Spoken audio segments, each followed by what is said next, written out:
Medical কলেজে প্রথমত কিভাবে এই নর্থ বেঙ্গল লবি সিন্ডিকেটবাজি করবে তার জন্য তারা বিভিন্নভাবে অনুপ্রবেশ করার চেষ্টা করেছিল, কিন্তু তারা পারেনি। তখন কি করলো, তারা কোশ্চেন পেপার লিক করা শুরু করা এবং এক একটা কোশ্চেন পেপার পিছু প্রায় 20,000 টাকা করে লেনদেন হতো। এবং সেক্ষেত্রে পরীক্ষা শুরু হওয়ার মুহূর্তের মধ্যে ইনভিজিলেটর যারা ছিল তাদের কোনো যোগ্যতাই নেই। আজকে একজন আরএমও হয়েছেন ডিপার্টমেন্ট অফ রেডিও ডায়াগনোসিস, তিনি তার কোনো ডিগ্রি নেই, তার ডিপ্লোমা নেই, সে চলে যাচ্ছে ইনভিজিলেটর হয়ে ইউনিভার্সিটি অফ হেলথ সায়েন্স। তারা স্বাস্থ্য বিশ্ববিদ্যালয় তাকে অ্যাপয়েন্ট করছে as invigilator of north Bengal medical college, RG Kar medical কলেজে, যেখানে ছাত্রছাত্রীদের পঠন পাঠন হবে।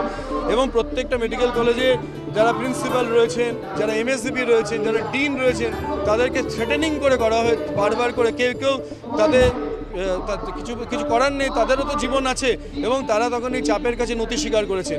আমাদের আইএমের যে জুম মিটিং হয়েছিল তাতে 15 জন মেডিকেল কলেজের প্রিন্সিপাল তারা যোগদান করেছিল, তার মধ্যে একজন লেডি প্রিন্সিপালও ছিল। এবং তিনি কাঁদতে কাঁদতে বলেছেন জুম রেকর্ডিংয়ে যে যেভাবে ডক্টর বিরূপাক্ষ বিশ্বাস তাকে অসাংবিধানিকভাবে, মানে ভাষার অযোগ্য, যেটা আমি উচ্চারণ করতে পারবো না ক্যামেরার সামনে, সেইভাবে তাকে অপমান করা হয়।